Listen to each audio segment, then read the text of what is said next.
सभी को मेरा राधे राधे। मैं गौरव पटेल। डॉक्टर भीमराव अंबेडकर के अनुसार शिक्षा वह शेरनी का दूध है जो इसे पिएगा वो दहाड़ेगा, क्योंकि शिक्षा के माध्यम से आप एक नीचे स्तर से उस ऊंचाई तक पहुंच सकते हैं जहां आपने कभी सोचा भी नहीं होगा। तो शिक्षा में इतनी ताकत होती है, इस बात को अच्छे से ध्यान रखिएगा।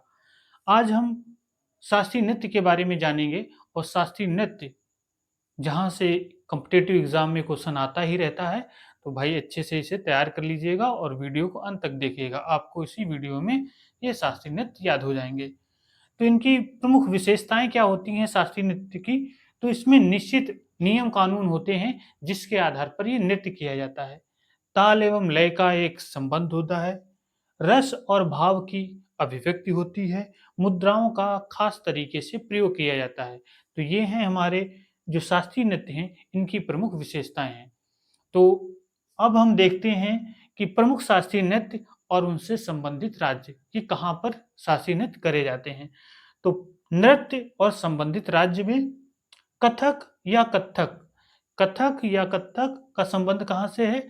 उत्तर प्रदेश से। कथक या कत्थक का संबंध इसमें से दोनों में से बात एक ही है, कहीं भी मिल जाए, अलग अलग नहीं है। तो इसका संबंध किससे है? उत्तर प्रदेश से। कथकली और मोहिनीअट्टम, कथकली और मोहिनीअट्टम जो शास्त्रीय नृत्य हैं, इन दोनों का संबंध किससे है? इन दोनों का संबंध है केरल राज्य से। भरतनाट्यम का संबंध कहाँ से है? तो भरतनाट्यम का संबंध है तमिलनाडु राज्य से।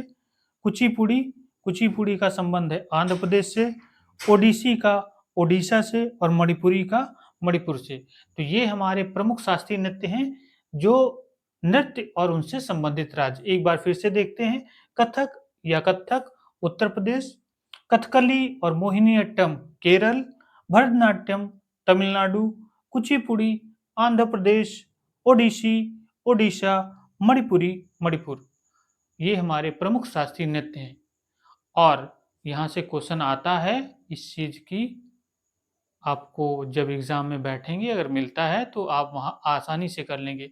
और इसे आसानी से आप कैसे याद कर सकते हैं? तो वो देखिए, भारत का एक छोटा सा हम अगर मैप डिजाइन कर लेते हैं, तो मान लेते हैं ये दक्षिण भारत का मैप हमने डिजाइन करा है, और यहाँ से थोड़ा हम बाउंड्री बना लेते हैं नेपाल की। तो ये नेपाल एक देश है, और उससे सीमा साझा करने वाला उत्तर प्रदेश। तो उत्तर भारत में शास्त्रीय नृत्य का केवल एकमात्र राज्य कौन सा है? उत्तर प्रदेश। वहां से क्या आ रहा है? वहां से कथक शास्त्रीय नृत्य किया जाता है। तो कथक का संबंध उत्तर प्रदेश से। अब ये आते हैं हम दक्षिण भारत में। दक्षिण भारत में पड़ने वाला यहाँ पर दक्षिण में राज्य है केरल। तो केरल से कौन से हैं दो नृत्य? कथकली और मोहिनीअट्टम का संबंध है। इससे ही सीमा साझा करने वाला राज्य है कौन? तमिलनाडु, जहां पर मुख्यमंत्री कौन बने हैं? विजय थलापति जी बहुत अच्छा काम कर रहे हैं, समाज सेवा भी कर रहे हैं, और एक मुख्यमंत्री के तौर पर अपना अच्छा सा दायित्व निभा रहे हैं। तो वो है भरतनाट्यम का संबंध कहाँ से है? तमिलनाडु राज्य से। इसी से सीमा साझा करने वाला राज्य है आंध्र प्रदेश।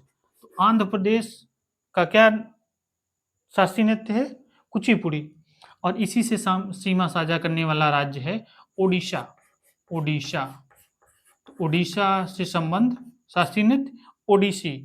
और पूर्वोत्तर भारत का एक राज्य है मणिपुर, वहां से एक शास्त्रीय नृत्य है जिसे हम क्या कहते हैं? मणिपुरी।